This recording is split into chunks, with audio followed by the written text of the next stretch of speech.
had a client. He was in his late 20s, a construction guy. The kind that everybody in the room liked right away.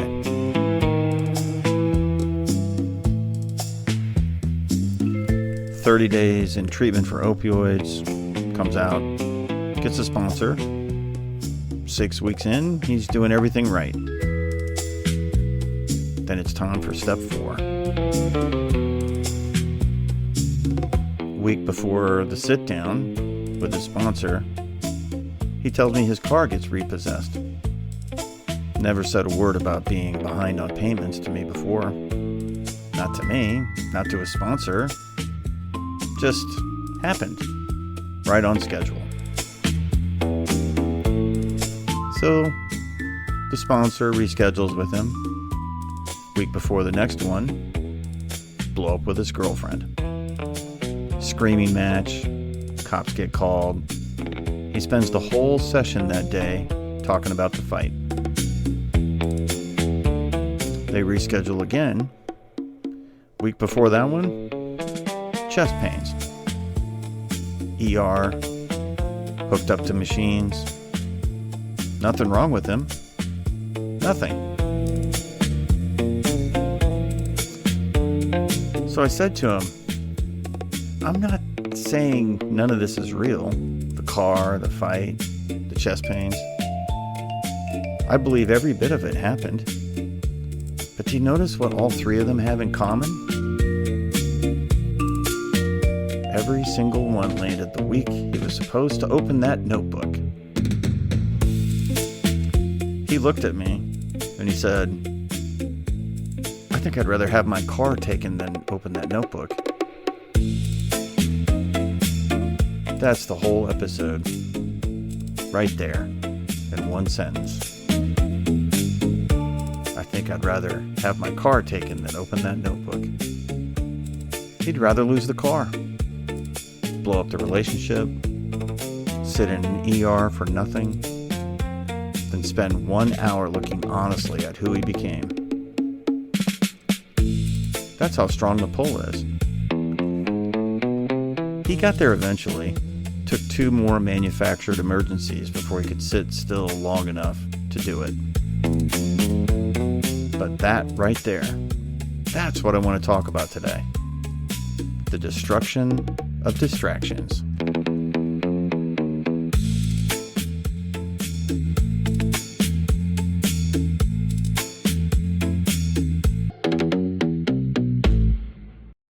This is Doc Jacques, your addiction lifeguard. And if you're here, you already know that addiction is brutal, recovery is hard, and the road between them is longer than anybody tells you. I'm Dr. Jacques DeBrucker, a licensed professional counselor and addiction specialist. And this podcast exists for one reason, to walk that road with you. No sugarcoating, no magic pills, just the truth about what recovery really looks like. Quick note, this show is for information and entertainment only, not professional treatment. A real human being is. Now let's get to it. The destruction of distractions. You know, one of the problems with recovery is that we are reluctant to get into it a lot of times because, you know, we like to get high. We like to get drunk. That's what we think. And then when it starts to really take hold, we start to use things to deflect and distract people from the fact that we are drunk or high, but we're also doing it ourselves in our own recovery. We'll use distractions to move away from the idea of working on recovery. So the destruction of distractions is what happens to relationships, and it's what happens to us as individuals and our recovery. Distraction is something that it takes effort and it takes thought, and it becomes kind of almost spontaneous for us. Distraction isn't just being scattered. A lot of times people will think of distraction as being, I'm just scattered. You know, I can't pay attention, you know, because I'm drunk or high or whatever. And it's not just being scattered. It's something that you've actively doing to yourself and to the people around you, usually without fully admitting that's what it is, typically, because it's a defense mechanism. So you're defending the addiction. You're trying to defend the addiction. Distraction can feel like relief because then the pressure's off. So if you get somebody confused about, something, your health or a missed appointment or the car accident or, whatever it is, it can feel like relief because what you've done is you've turned off the pressure that you're getting from other people, but it's just destruction in just an amplified way. It's like destruction with an agent, with a PR agent working on it. Distraction is something that becomes second nature for us. Nobody wants to embrace the idea that they're an addict. So you might resist that. The resistance shows up before you ever call a rehab or walk into a meeting. That resistance of, I'm not really an addict. It's like looking at the person across from you and saying, it's not, look, this is not a problem. It's you. It's like, no, it's you, the addict. You are the problem. You are creating all kinds of confusion. And that happens well before you ever start working on recovery. That's your main manipulation that you use. So the manipulation is the goal. I can create emergencies that don't exist. You do that so the people around you are running around saying, oh, there's something going on here. We got to solve this problem. And it's usually the problem I've created without it looking like I created it. So they become very manipulative, and initially, eventually everybody catches on to it, and they can't get you to stop doing it. That's the problem. So they start working on you trying to stop doing all these stupid things, and then that becomes the distraction in addition to whatever it is you're trying to create. Different versions of it. The Chicken Little thing. Sky's falling. Everybody's scrambling around. And while they're scrambling around, they're not looking at your usage. And that's kind of how it works. So let me give you some examples that I was thinking of with some of my clients that have happened over the years. Feigned or exaggerated suicide attempts. I'm so distraught, I'm just going to kill myself. Now, I'm not saying this is so to somehow deflect from the idea that there are authentic suicide attempts, and certainly addicts do that. Absolutely. But the feigned or the exaggerated suicide attempt, the one that you're really not going to be doing, that's an example. And I've had that a few times in my practice. In addition to that, there's also the feigned or the exaggerated illnesses. And this one is a tough one because a lot of times the illnesses that get pretended are the ones that are very difficult to actually figure out if they're real or not. So it could be a soft tissue injury. Oh, my neck, I've got whiplash. I've got, my back is killing me. I can't do anything. Oh no. Yeah. It's like, the only way you can really tell with soft tissue, meaning ligaments, cartilage, and muscles, if there's actually an injury, is self-reported. You can't really diagnose it any other way. So it's easy to pretend like that's what's going on when it's not going on. There's a category of legal chaos, and that one is kind of hard. I'm not talking about somebody who gets arrested for drug trafficking or drug possession. That's not sudden in that it's kind of sort of there, not really. But the legal chaos does happen when there is an encounter with law enforcement. That kind of creates chaos, and that suddenly needs attention. And so what happens is you get arrested for shoplifting, you get a DUI, maybe you do get stopped for possession. I've had people getting arrested for prostitution issues or other things. That becomes very chaotic. And the person who has an addiction, they will get involved in this, and now they're talking to an attorney because they have to, but then the family steps in, and then they start talking to you about stuff, and now everybody's focused on that. They're not focused on your usage. They're focused on keeping you out of jail and out of the courtroom. And then there's the problem of being able to afford legal help, that kind of thing. That becomes problematic. So the chaos caused by the legal problems, and then that suddenly becoming the focus.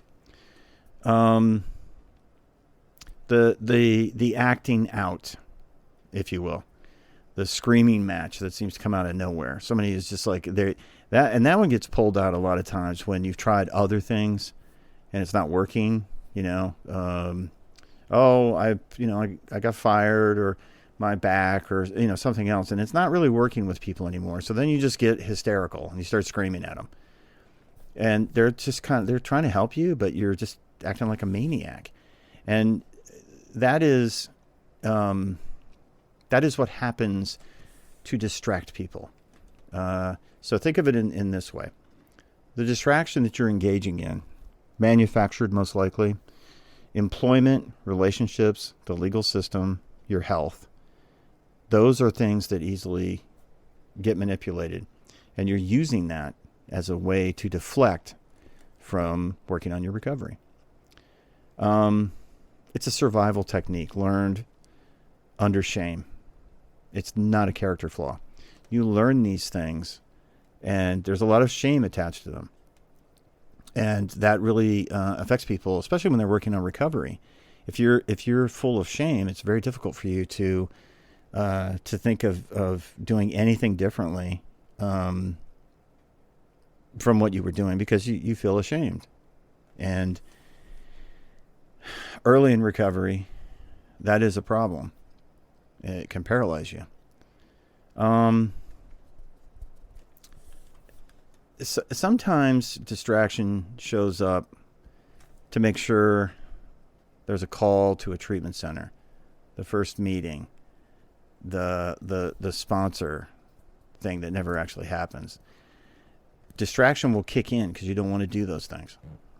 And so you will use distraction to keep those entrants into recovery from happening. I had a client one time that I think I told the story in another podcast a year or two ago.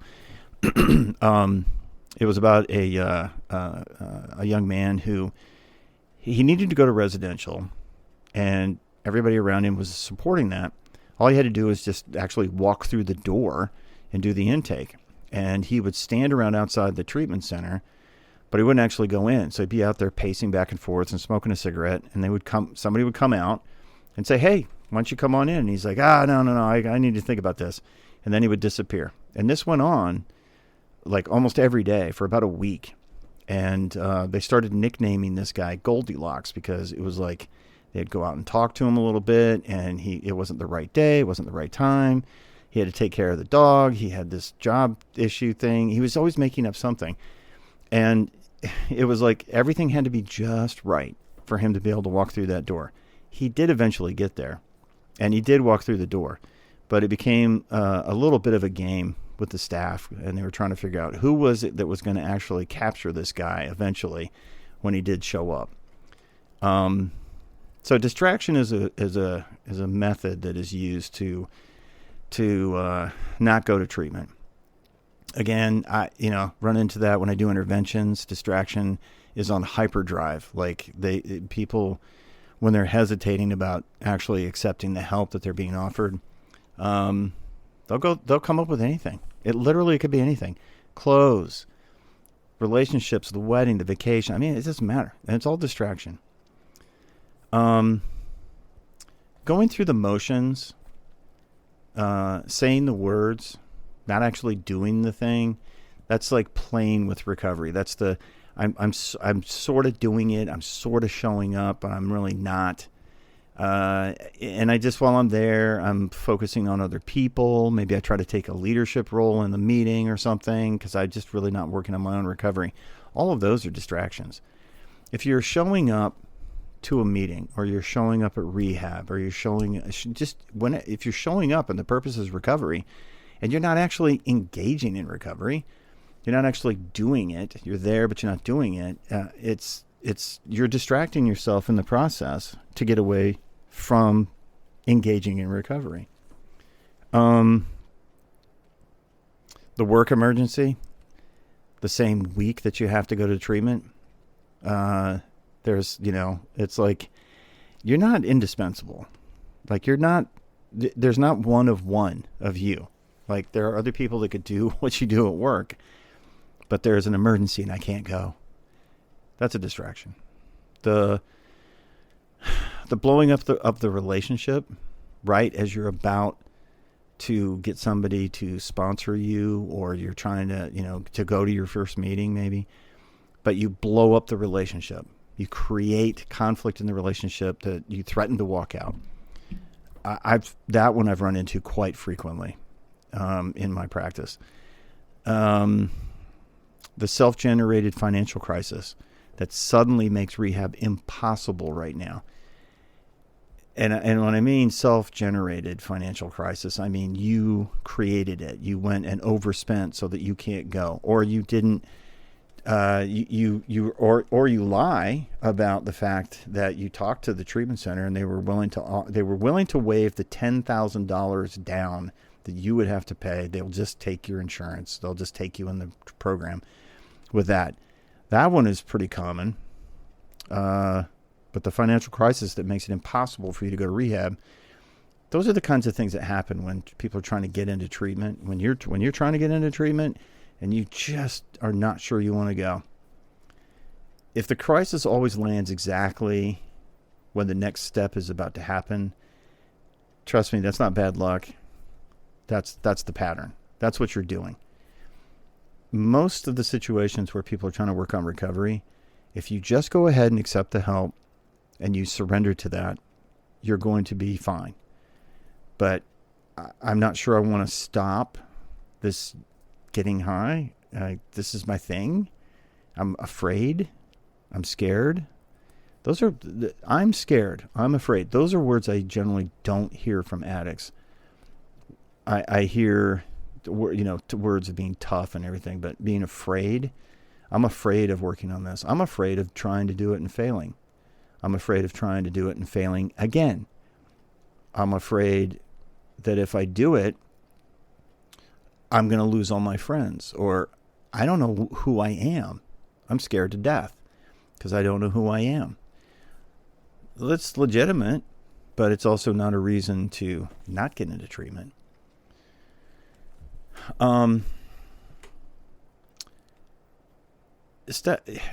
Trying to figure out, like in the example I gave of the guy going into step 4. For us, step 4 is the one that really begins the work of recovery.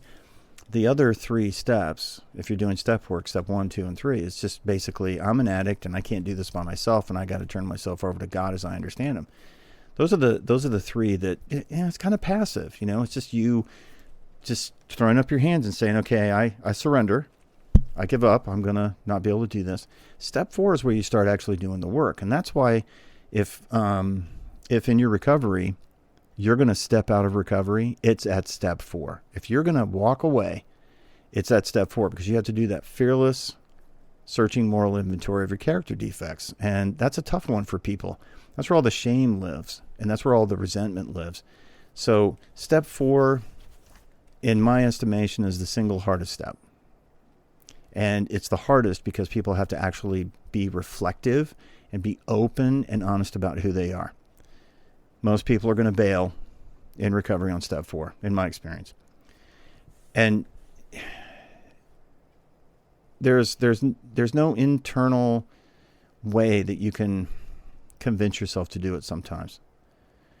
There is no external villain to blame either. It's just you and the truth.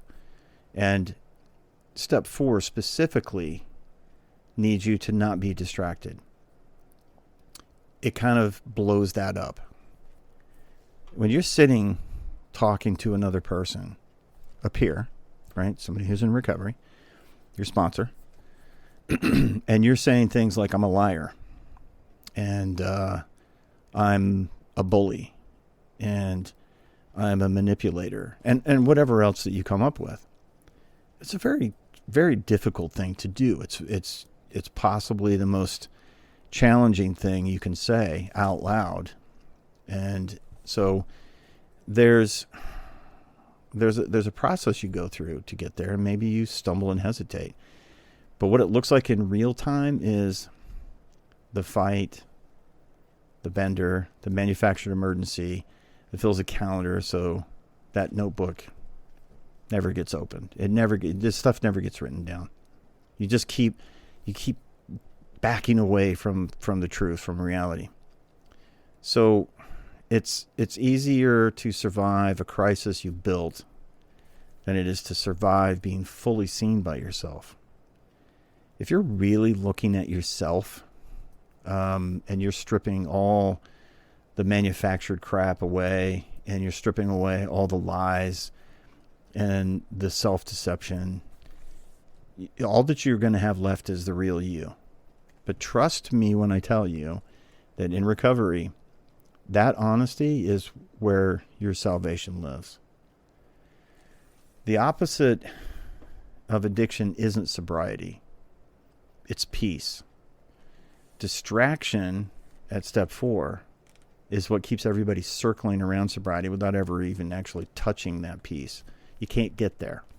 Step 4 is honesty. Step 4 is real. Step 4 is what you are. So if you're trying to get to peace, you have to be honest with yourself, because you have to be able to work through self-forgiveness. So let me just go over some of these distractions again. These are the things that I've encountered as a clinician, helping people in recovery, and what I've also seen in the rooms when I've been in the rooms, and watching people walk that walk. Relationships. Manufactured conflict, triangulating a spouse with another person, a child and a spouse, or 2 children, or aunts, uncles, mothers, fathers. That's a problem. And that can happen when you're working on recovery. And it usually ends in a fight. And it's funny because it always ends up in a fight, and the person who's the addict who created it will bow out of the fight and let the other 2 people just go at it. That's crazy. Health. Feigned or exaggerated illnesses that always land at the worst possible recovery moment. And it's either feigned or it's exaggerated. I'm not talking about real, like if you have a heart attack, that's obviously not the thing, but just like feigned or exaggerated illnesses. Sudden problems with medications that really didn't exist. Just something to distract, but health problems. Legal problems. Self-created legal fires that have to be dealt with first, when in actuality, perhaps they don't. For example, if you have to go to court for a DWI, and hey, let's get into recoveries first. Let's go to rehab.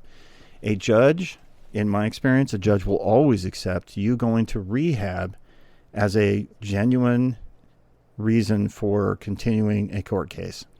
No problem. If you leave the rehab, that's a problem. But it's never been a problem. I have never had a judge refuse the person to go to rehab and do that before they go to jail, if they have to go to jail or even have to go to court.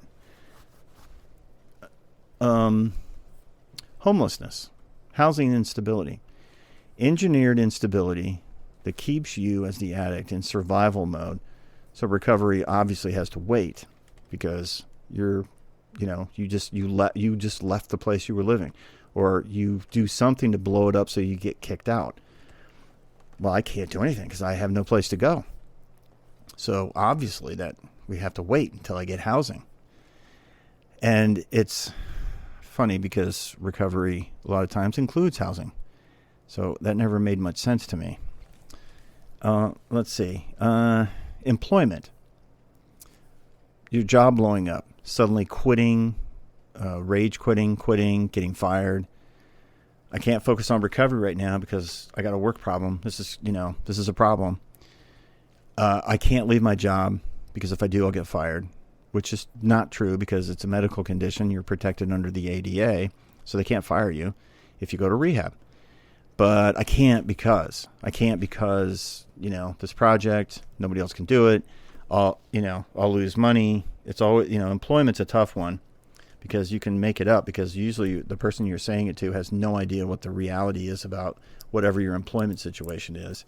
And they can't really verify it easily. Although I know the difference. Financial problems, self-generated money chaos as a socially acceptable cover for that story, as much for a much simpler feeling. Like, I'm not enough. I'm not worth this. I'm not worth that investment. When I'm doing interventions, many times I end up in negotiations with the treatment program to try to figure out a way to get them to waive whatever percentage that you have to pay to get in there. And so money's not really a problem. So what do you actually do with this? Since distraction recruits real sympathy from real people who love you, financial crisis, healthcare, fighting, whatever, the idea of like working on your recovery can become secondary. Those distractions, they cause problems. It's a huge problem for you in recovery. You need to ask yourself some questions.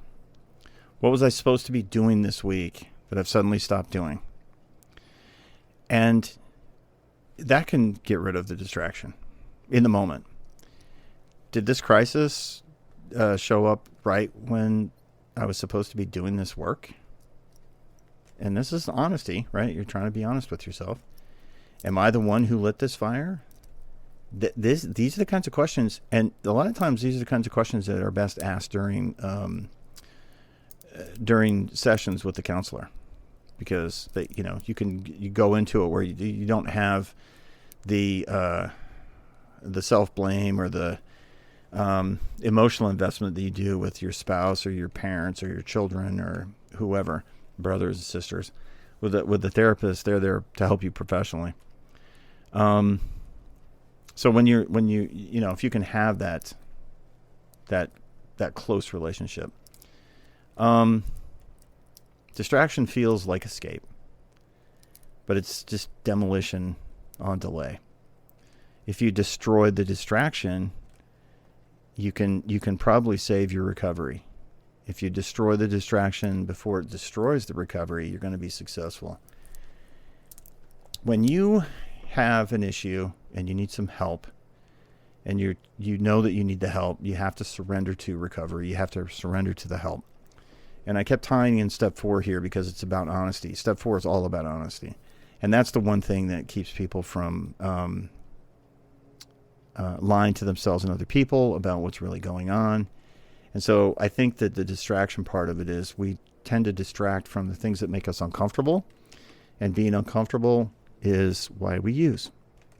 So work on what's making you uncomfortable so you don't have to worry about not being able to get into recovery.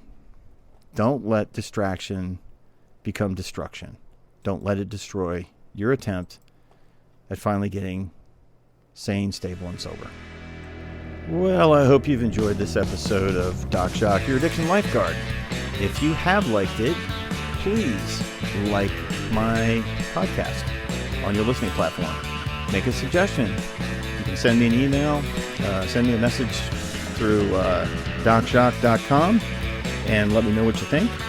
If you do like this podcast, please subscribe, like, and recommend to someone else.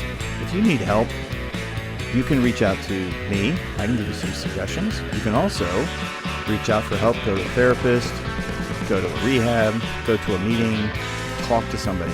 Get into the recovery community. Don't end your life trying to save your addiction. That's crazy. Kill the addiction. So until next time, this is, as always, Doc Shock, Your Addiction Lifeguard, saying see ya.